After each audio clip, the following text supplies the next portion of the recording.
Welcome back. آج کی سب سے بڑی خبر یہ ہے کہ انسداد رشوت ستانی کا پاکستان میں سب سے بڑا مرکزی محکمہ نیشنل اکاؤنٹیبلٹی بیورو یعنی نیب وزیر اعظم پاکستان میاں محمد نواز شریف کا اعتماد کھو بیٹھا ہے۔ وزیر اعظم جناب نواز شریف نے آج نیب پر کھل کے اپنے عدم اعتماد کا اظہار کیا، اور یہ عدم اعتماد کسی لگی لپٹی آواز میں نہیں، کہیں چھپ کے کسی خاموش اجلاس میں نہیں، کسی پرائیویٹ میٹنگ میں نہیں، کسی نیب کے ساتھ دو بدو ملاقات میں نہیں، بلکہ ایک عوامی اجلاس میں انہوں نے یہ اپنے عدم اعتماد کا اظہار کیا، جو یقینی طور پہ آج کی اس حوالے سے بہت بڑی ڈیولپمنٹ ہے۔ انسداد رشوت ستانی کے محکمے نیب پر وزیر اعظم کا یہ عدم اعتماد یقینی طور پہ نیب کی کارروائیوں کے حوالے سے، نیب کی کارروائیوں کے حوالے سے جو سیاسی حلقوں میں سرگوشیاں رہی ہیں اس کے حوالے سے، پاکستان پیپلز پارٹی جو نیب کے خلاف شکایات درج کراتی رہی ہے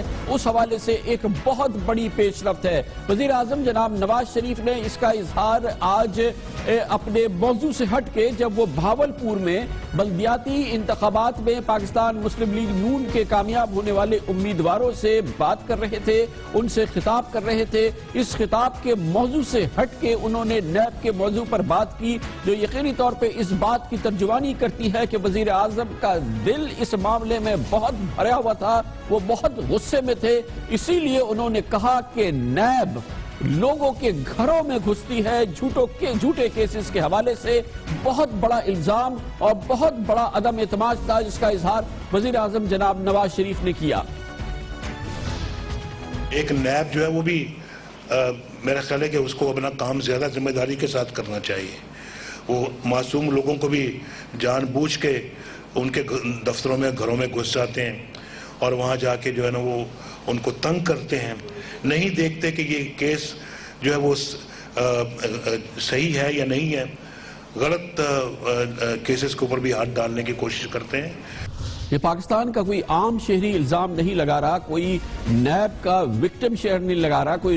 کوئی شخص جو نیب کا اکیوز جو ملزم ہے وہ الزام نہیں لگا رہا۔ یہ پاکستان کے وزیر اعظم کہہ رہے ہیں کہ نیب معصوم لوگوں کے اور ان کے دفتروں میں گھس جاتی ہے ایسے کیسز کے حوالے سے جو کہ صحیح اور غلط صحیح نہیں ہوتے، وہ غلط کیسز ہوتے ہیں، اور یہ الزام جناب وزیر اعظم کی جانب سے سامنے آیا ہے، اور ان کا یہ کہنا کہ نیب اس قسم کی ایکٹیویٹیز کرتی ہے، یقینی طور پہ نیب کے وجود کے حوالے سے اس کے سوالات اٹھ رہے ہیں۔ وزیر اعظم نے یہی نہیں بلکہ انہوں نے کہا کہ اس کا ایک پس منظر بھی ہے، اور انہوں نے خاص طور پہ آج پاکستان کے عوام کو بتایا کہ وہ اپنی شکایت اس سے قبل نیب کے چیئرمین تک بھی کمیونیکیٹ کر چکے ہیں۔ انہوں نے کہا کہ وہ نیب کے چیئرمین کو کہہ چکے ہیں کہ وہ اس کا نوٹس لیں، اور اس کے علاوہ وزیر اعظم نے آج بہت خاص بات یہ کہی ہے کہ اگر میں نے یہ بات کہہ دی ہے نیب کے چیئرمین سے، اور اگر کارروائی نیب نہیں کرتی تو اس حوالے سے قانون حرکت میں آئے گا، اور نیب کے خلاف یہ کارروائی پارلیمنٹ کرے گی یا قانون کے حوالے سے کرے گی۔ وزیر اعظم نے اس کی تشریح نہیں کی،